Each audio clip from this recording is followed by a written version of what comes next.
Maschil of Asaph, give ear, O my people, my law, incline your ears to the words of my mouth. I will open my mouth in a parable, I will utter dark sayings of old, which we have heard and known, and our fathers have told us.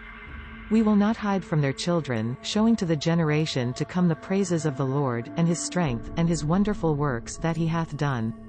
For he established a testimony in Jacob, and appointed a law in Israel, which he commanded our fathers, that they should make them known to their children, that the generation to come might know the children should be born, should arise and declare to their children, that they might set their hope in God, and not forget the works of God, but keep his commandments, and might not be as their fathers, a stubborn and rebellious generation, a generation set not their heart aright, and whose spirit was not steadfast with God.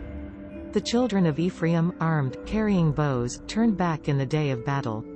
They kept not the covenant of God, and refused to walk in his law, and forgat his works, and his wonders that he had showed them.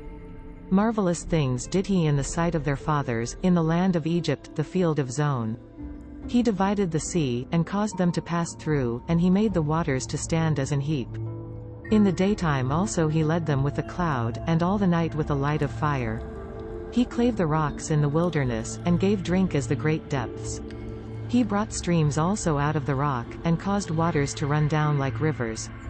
And they sinned yet more against him by provoking the Most High in the wilderness. And they tempted God in their heart by asking meat for their lust. Yea, they spake against God, they said, Can God furnish a table in the wilderness? Behold, he smote the rock, that the waters gushed out, and the streams overflowed, can he give bread also? Can he provide flesh for his people? Therefore the Lord heard, and was wroth, so a fire was kindled against Jacob, and anger also came up against Israel, because they believed not in God, and trusted not in his salvation, though he had commanded the clouds from above, and opened the doors of heaven, and had rained down manna upon them to eat, and had given them of the corn of heaven. Man did eat angels' food, he sent them meat to the full. He caused an east wind to blow in the heaven, and by his power he brought in the south wind.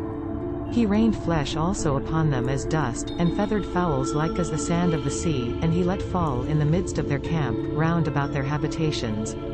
So they did eat, and were well filled, for he gave them their own desire, they were not estranged from their lust.